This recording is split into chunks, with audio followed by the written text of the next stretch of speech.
They are forever only 110 in number. Their vintage regalia, inspired by 16th century painter Michelangelo, stands out on a visit to the Vatican. The lean, efficient and world-class Swiss guards are charged with defending and protecting the Pope. Former Swiss guard Gregoire Pailer offers insights into its unique history. One peppered with the tale of a pope who was on the verge of violent dethronement from the Vatican and his heroic rescue by Swiss guards. In the 15th century, the Swiss was really in the service of other king, and the King of France, the King of Naples, and the King of Spain. And for that reason, Pope Julius II asked the Swiss to come in the 22nd of January, 1506, in the Vatican.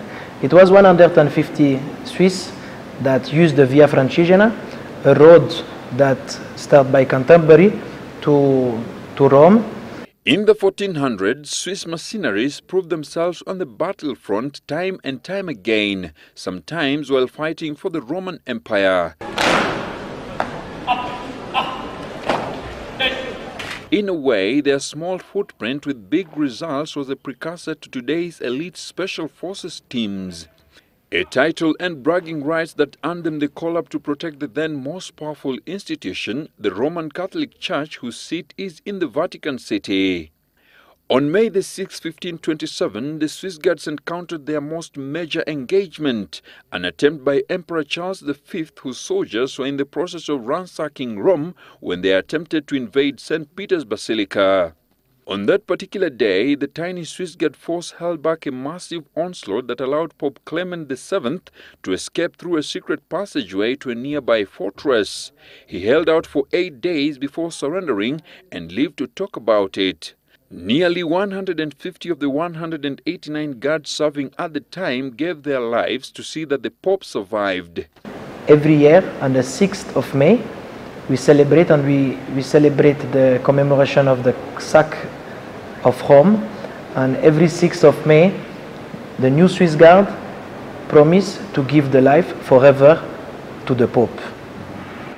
The legacy that the previous Swiss has lived in the Vatican is not granted that the Swiss Guard will be forever and forever. So you have to serve and prove that every day the Swiss people are able to serve the Pope and to defend the value that the Pope Julius II has asked the Swiss to come. In fact, Julius II has given a title to the Swiss man, Swiss Guard, who is Defensores Ecclesiae Libertatis. That is in Latin, that means defensor of the freedom of the church. The Swiss guards hold their head high for their role in ensuring the Pope is safe.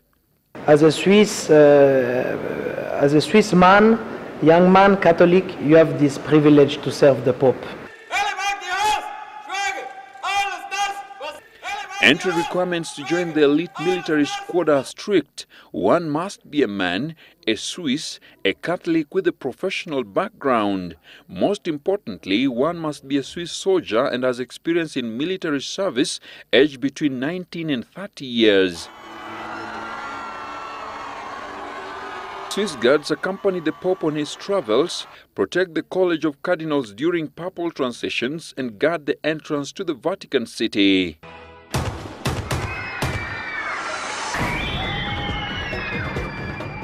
After the assassination attempt on Pope John Paul II in Vatican St. Peter's Square in 1981, the military force made up of top ex-Swiss soldiers upgraded a big deal. They have some of the finest firearms collections on the planet and work in close collaboration with a special Italian police force assigned to the Vatican city-state called the Gendarmerie Corps. During the visit to Kenya, the Pope will be protected by a handful of Swiss guards and members of the Gendarmerie Corps. Portrait of that is represent the day when I have given my life for the Pope, the 6th May. A majestic portrait on a day he took his oath nearly 10 years ago is the most conspicuous image in Gregoire's modest office.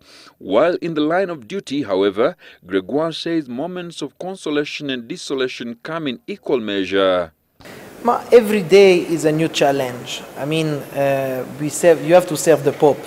So when you wake up in the morning, you know that you have to give your life for the Pope and everything can happen. What is challenging as a soldier in the middle of the Vatican is to be outside always, for sure. When it's raining, when it's cold, when it's hot. That is the main challenge that you have in the St. Peter's Square, when you have to be 6-7 hours in the middle of St. Peter's Square. That is some of the personal challenging that you face. It is a challenging job.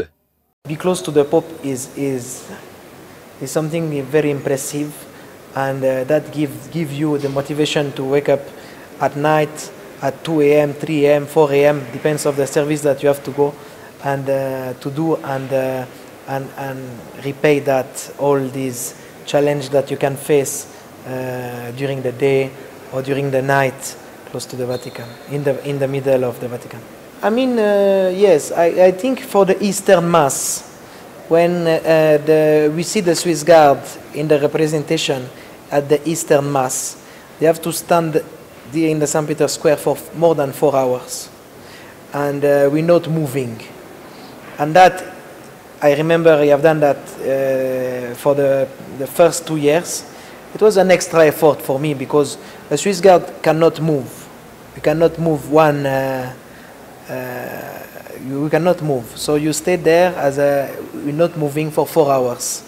And that, I mean, is quite challenging.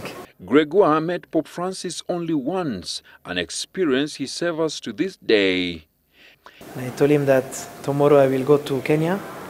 So he was happy to hear that, and say that definitely I have promised that I pray for him. I will pray for him because he asks prayer always. And I have told him that for sure I will pray every day for the Pope, for you. But I ask also a small prayer for me to going to Kenya. And I think he has done his part because I am very happy in Kenya. So when he comes, he might probably remember you and say hi. No, I don't think so, because I have met Pope Francis only once as Pope, as Cardinal maybe twice. It was very discreet, so I don't think he will remember me. I have not this.